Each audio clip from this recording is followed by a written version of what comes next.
मेरे प्यारे विद्यार्थी छात्र छात्राओं, हिंदी कक्षा में हिंदी क्लास में तुम सबका स्वागत है। सुप्रभात, सुस्वागतम, सुस्वागतम। इसके पहले तासिका में हमने पहली कविता पद्य कह कबीराय, इस पद्य का पीडीएफ तुम्हें भेजा था। जरूर तुमने उसे देखा ही होगा। कविता का वाचन करो, कविता शब्दार्थ, उसके बाद स्वाध्याय कृति के रूप में तुम्हें पूरा करना है। आज हम दूसरी इकाई पाठ दूसरा पूरक पठन जंगल, इस पाठ के बारे में जानकारी सुनेंगे, पाठ समझेंगे, पाठ पढ़ेंगे। इस पाठ के रचनाकार है चित्रा मुद्गल। चित्रा मुद्गल का जन्म 10 सितंबर 1943 चेन्नई तमिलनाडु में हुआ। चित्रा मुद्गल जी के लेखन में वर्तमान समाज में रीतती हुई मानवीय संवेदनाओं, नए जमाने की गतिशीलता और उसमें जिंदगी की मजबूरियों का चित्रण बड़ी गहराई से हुआ है। उनकी प्रमुख कृतियां हैं, रचनाएं हैं एक जमीन अपनी, आवा आदि उपन्यास, भूख, लक्षागृह लपटे, मामला, आगे बढ़ेगा अभी, आदि अनादि, कहानी संग्रह, जीवक, मणिमेख आदि, बाल उपन्यास, दूर के ढोल सुहावने, दूर के ढोल, सूझबूझ आदि बाल कथा संग्रह बहुत प्रसिद्ध है। गद्य संबंधी थोड़ी सी जानकारी। यह संवादात्मक कहानी है। किसी विशेष घटना की रोचक ढंग से संवाद रूप में प्रस्तुत संवादात्मक कहानी कहलाती है। प्रस्तुत कहानी में मुद्गल जी ने खरगोश के माध्यम से बाल मानस की अनुभूतियों, प्राणियों के साथ व्यवहार, उनके संरक्षण एवं प्राणी मात्र के प्रति दया भाव को दर्शाया है। हम सबको पता है प्राणी हमारे लिए बहुत प्रिय होते हैं। हमारे घर की सदस्य की तरह वे अपनी मदद करते रहते हैं, इसीलिए हमें उनको कष्ट नहीं देना चाहिए। इंसान सभी जीवों में श्रेष्ठ है। उसके पास अच्छे बुरे के बारे में सोच विचार करने की क्षमता है। उसके पास भाषा जैसी महान देनगी ईश्वर ने मनुष्य को दी है। श्रेष्ठ होने के नाते सभी जीव जंतुओं और प्रकृति का ध्यान रखना यह इंसान का कर्तव्य बनता है। जीवों पर दया करनी चाहिए। किसी भी जीव को कष्ट देना पाप है। इंसान के अतिरिक्त पृथ्वी पर कोई जीव अपने दुख दर्द को शब्दों में जाहिर नहीं कर सकता। अतः किसी भी जीव को कष्ट में देखते ही उसकी मदद करनी चाहिए, और यदि कोई इंसान किसी जीव को कष्ट पहुंचा रहा है तो उसे हमें रोकना भी चाहिए। यही इस जंगल कहानी के माध्यम से लेखिका ने बतलाने का प्रयत्न किया है। सभी को जीवों पर दया करने के प्रति जागरूक करना चाहिए, जागरूक रहना चाहिए। कई बार हमारी गलतियों की वजह से जीवों को कष्ट होता, इसीलिए हमें ऐसे क्रियाकलापों से बचना चाहिए जिससे जीवों को हानि न हो। लेखिका ने इस जंगल के कहानी के माध्यम से यही स्पष्ट किया है। तो अब हम सबसे पहले पाठ पढ़ेंगे। गौर से सुनो। Take out your text book, see in the text book, I will read the lesson. Reader Anima Joshi के मोबाइल पर फोन था। मांडवी दीदी की बहू तविशा का। कह रही थी, आंटी बहुत जरूरी काम है, अम्मा से बात करवा दे। अनिमा दीदी ने असमर्थता जताई। मांडवी दीदी कक्षा ले रही हैं, बाहर आते ही वह संदेश उन्हें दे देगी। वैसे हुआ क्या हुआ, घर में सब कुशल मंगल तो है। परेशानी का कारण बताने की बजाय तविशा ने उन्हें पुनः आग्रह किया, आंटी अम्मा से बात हो जाए तो कितना अच्छा होगा, मुझे खुद उनसे बात करनी है। अनिमा जोशी को स्वयं उसे टालना बुरा लगा, उचित नहीं लगेगा। तविशा, अनुशासन भंग होगा, मुझे बताओ। तविशा, मुझे बताने में झिझक कैसी? तो इस तरह रीडर अनिमा जोशी के मोबाइल पर फोन की घंटी बजी और मांडवी दीदी की बहू तविशा उनसे बात करना चाहती थी। नहीं आंटी, ऐसी बात नहीं है। तविशा का स्वर भरा सा आया। तविशा ने बताया, घर में जो जुड़वा खरगोश के बच्चे पाल रखे हैं उन्होंने सोनू मोनू, उनमें से सोनू नहीं रहा। तो खरगोश के बच्चों का नाम था सोनू और मोनू। हम सबको कुछ न कुछ छंद रहता है, शौक रहता है और हम उसे पूरा कर देते हैं। मानो उनके घर में खरगोश के 2 बच्चे थे जिनका नाम था सोनू और मोनू। उसमें से सोनू नहीं रहा, वो निश्चित पड़ा हुआ था, शायद वो मर चुका था। यह कहने के लिए ही शायद उन्होंने फोन किया था। 10:30 बजे करीब काम वाली कमला घर में झाड़ू पोछा करने आई तो बैठक गुहारते हुए उसकी नजर सोनू पर पड़ी। जगाने के लिए उसने सोनू को हिलाया। उसके जगाने की सोनू पर कोई प्रतिक्रिया नहीं हुई। वह बुदबुदाई, कैसे घोड़े बेचकर सो रहा है शैतान। घोड़े बेचकर सोना, निश्चिंत होकर सो जाना। उसकी टांग पकड़कर सोफे के नीचे से बाहर घसीट लिया, मगर सोनू की कोई हरकत नहीं हुई। कमला ने चीख कर तविशा को पुकारा, छोटी बीजी। तविशा अचेत सोनू को देख घबरा पड़ी। गोदी में उठाए तो उसकी रेशम सी देह हाथों में टूटी कोम्पल सी झूल गई। कोम्पल, नए नए पत्तियां जैसे निकलते वैसे उसका शरीर उसे महसूस हुआ। उसकी समझ में नहीं आ रहा था वह क्या करे। आसपास जानवरों का कोई डॉक्टर है नहीं। अपनी समझ में उसने बच्चों के डॉक्टर को बुलाकर सोनू को दिखाया। डॉक्टर ने देखते ही कह दिया, प्राण नहीं है अब सोनू में। आंटी, आप अम्मा को जल्दी से जल्दी घर भेज दे। घंटे भर में प्ले स्कूल से पीयूष घर आ जाएगा। पीयूष को देखकर यह बहुत बुरा लगेगा, इसीलिए तो मांडवी दीदी की बहू तविशा ने उन्हें मालूम करने के लिए ही फोन किया था। खरगोश के 2 बच्चे थे जिसका नाम था सोनू और मोनू। उसमें से सोनू नहीं रहा। डॉक्टर को बुलाया गया। डॉक्टर ने देखा तो डॉक्टर ने कह दिया कि इसमें प्राण अभी नहीं बचे हैं। मांडवी दी घर पहुंची। सोफे के बीच में के खाली पड़े फर्श पर सोनू निश्चेष्ट पड़ा हुआ था। पीयूष उसी के निकट गुमसुम बैठा हुआ था। मोनू की परिक्रमा सा करता कभी दाएं छिटक उसे गौर से ताकने लगता, कभी बाहर आए कभी बाएं से। पीयूष की स्तब्धता तोड़ने उन्हें जरूर लगा। नन्ही सी जिंदगी में वह मौत से पहली बार मिल रहा है। मौत उसकी समझ में नहीं आ रही है। ऐसा कभी हुआ नहीं कि उन्होंने घर की घंटी बजाई और तीनों लपका कर दरवाजा खोलने न दौड़े हो। खोल तो पीयूष ही पाता था, मगर मुंह दरवाजे की ओर उठाए वे दोनों भी पीयूष के नन्हे हाथों में अपने अगले पंजे लगा देते। पीयूष का सिर उन्होंने अपनी छाती से लगा लिया।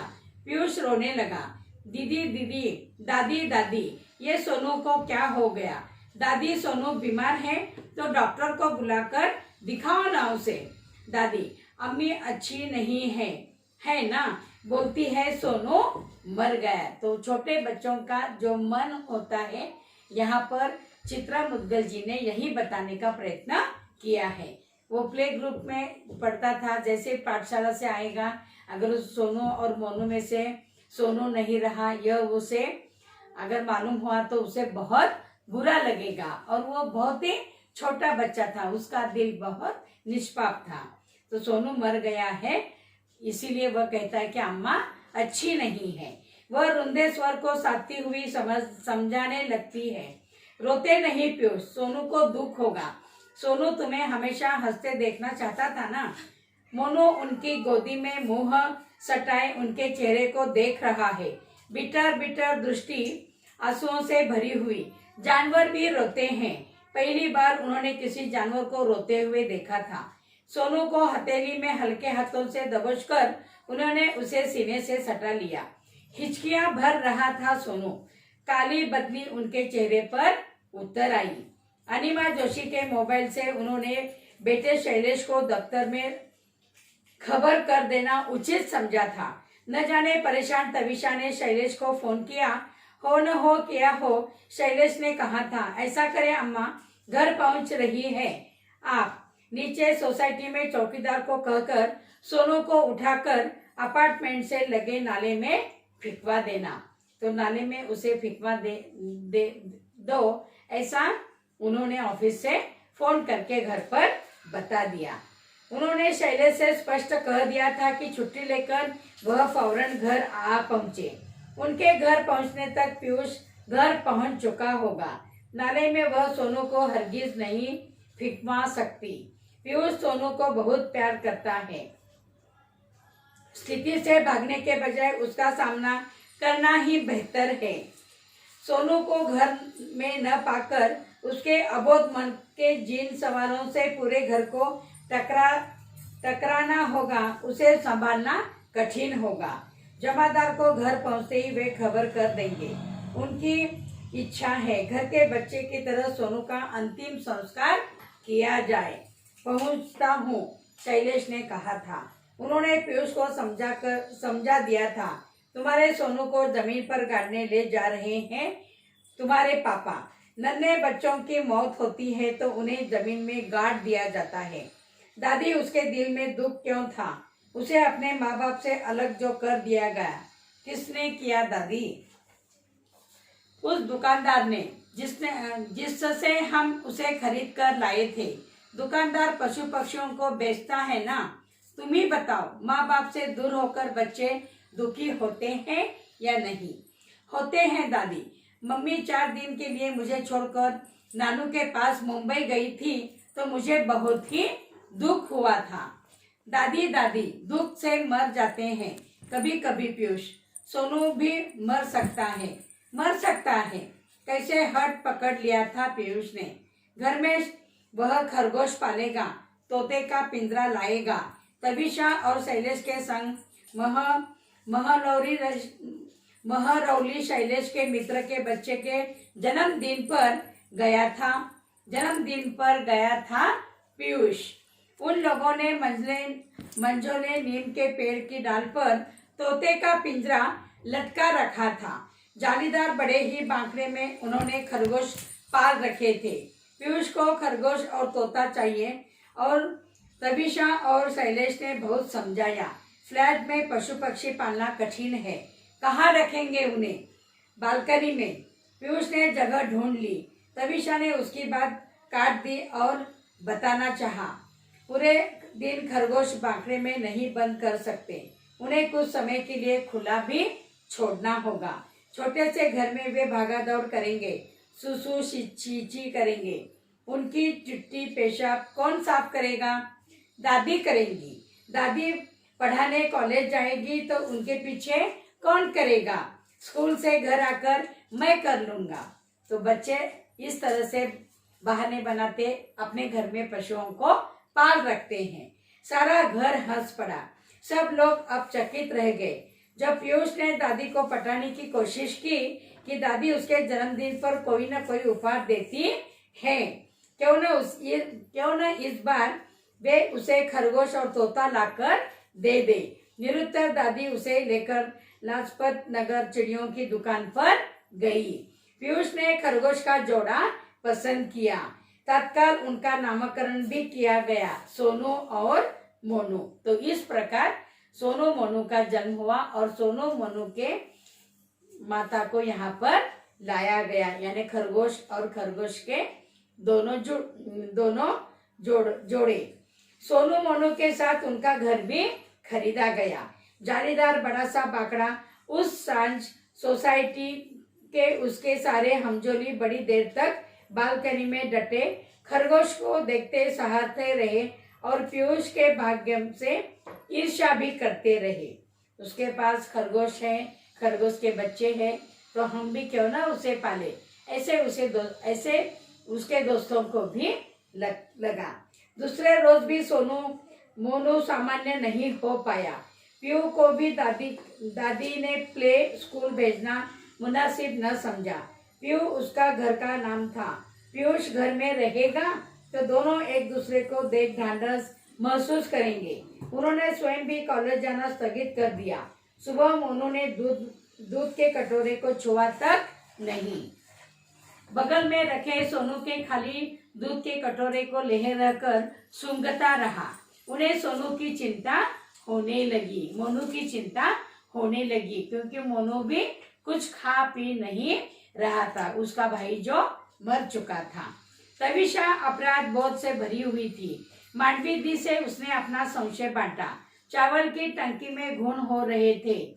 उसे सुबह उसने मारने के लिए डाबर की पारे की गोलियां की शीशी खोली थी चावल में डालने के लिए। शीशी का ढक्कन मरोड़कर जैसे ही उसने ढक्कन खोलना चाहा, कुछ गोलियां छिटक कर दूर से नीचे जमीन पर जा गिरी। गोलियां बटोर उसने टंकी में डाल दी थी। फिर भी उसे शक हुआ कि एक आधी गोली आने कोने में छूट गई होगी और शायद सोनू ने उसे ही खाया होगा और उसकी मौत हुई होगी, ऐसा सबको लगा। दादी, मोनू मेरे साथ खेलता क्यों नहीं? बेटा, सोनू जो उससे बिछड़ गया है वह दुखी है। दोनों को एक दूसरे के साथ रहने की आदत पड़ गई थी ना। मुझे भी तो सोनू को न जाने दुख हुआ, सोनू के न जाने का दुख हुआ। दादी, क्या हम दोनों भी मर जाएंगे? मांडवी दी तड़प कर पीयू के मुंह पर हाथ रख दिया। डांटा, ऐसे बुरे बोल क्यों बोल रहा है? पीयू ने प्रतिवाद किया। आपने ही तो कहा था दादी, सोनू दुख से मर गया है। कहा था उसे अपने माँ बाप से बिछड़ने का दुख हुआ था। जंगल उसका घर है, जंगल उसके माँ बाप है, जंगल में उसके माँ बाप है। तुम अपने माँ बाप के पास हो। दादी, हम सोनू को उसके माँ बाप से अलग रखेंगे तो वह भी मर जाएगा। सोनू तो मर चुका है और मोनू को भी उनके पास से अगर हम दूर रखेंगे तो वह भी मर जाएगा। मांडवी दी निरुत्तर हो आई। दादी, हम मोनू को जंगल में लेकर छोड़ दे तो वह अपने मम्मी पापा के पास पहुंच जाएगा। फिर तो वह मरेगा नहीं ना? नहीं मरेगा, पर तू मोनू के बिना रह लेगा ना? मांडवी दी का कंठ भर आया। रह लूंगा। ठीक है, शैलेश से कहूंगी कि वह रात की गाड़ी निकाले और हम जंगल में चले। रात में ही खरगोश दिखाई पड़ते हैं। शायद मोनू के माँ बाप भी हमें दिखाई पड़ जाएंगे। दादी, मैंने आपसे कहा था ना मुझे तोता भी चाहिए, कहा था। अब तो मुझे तोता नहीं चाहिए दादी।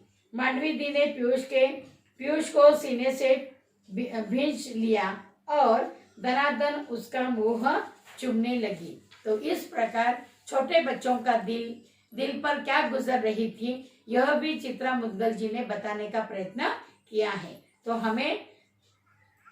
हमें प्रस्तुत कहानी में मुद्गल जी ने खरगोश के माध्यम से बाल मानस की अनुभूतियों, प्राणियों के साथ व्यवहार, उनके संरक्षण एवं प्राणी मात्रा के प्रति दया भाव को दर्शाया है। इसीलिए हमें प्राणी मात्रा पर भूत दया करनी चाहिए। वे बोल नहीं पाते। मनुष्य एक ऐसा इंसान है जो ईश्वर से उसे भाषा की देन मिली है। तो इस प्रकार जंगल इस पाठ से हमें सिर्फ प्राणी मात्राओं पर दया करनी चाहिए, उनका संरक्षण करना चाहिए। हमारे लिए वे कितने उपयोगी है इस बात को भी हमें समझ लेना चाहिए। समझ गए? तो आज ही इसी पाठ का वाचन करो। पाठ पढ़ने के बाद शब्द संसार में शब्दार्थ दिए हुए हैं और कुछ मुहावरे भी है, उसे भी तुम्हें लिखना होगा। अनुशासन, नियम, झिझक, लज्जा, संकोच, बुहारना, झाड़ू लगाना, बुदबुदाना, अस्पष्ट स्वर बोलना, कोंपल, नई पत्तियां, धब्बा चौकड़ी, उछल कूद, उपद्रव, बिटर दृष्टि, नजर गड़ाए देखना, कीच कीचड़ दलदल, चितकबरी रंग बिरंगी, पोखर जलाशय तालाब, हमजोली साथी संगी, निस्पंद निश्चल स्तब्ध, प्रतिवाद खंडन विरोध, मुहावरे, घोड़े बेचकर सोना निश्चिंत होकर सोना, घात लगाना किसी को हानि पहुंचाने के अवसर ढूंढना। तो इस प्रकार इस पाठ में प्राणी मात्राओं पर दया करनी चाहिए, यही स्पष्ट किया है। अक्सर पूरक पठन की कहानियां विद्यार्थियों के लिए स्वयं अध्ययन के लिए ही होती है, फिर भी मैंने पाठ पढ़ा है, और एक बार तुम पाठ पढ़ो और कहानी को ठीक से समझो। धन्यवाद। Thank you.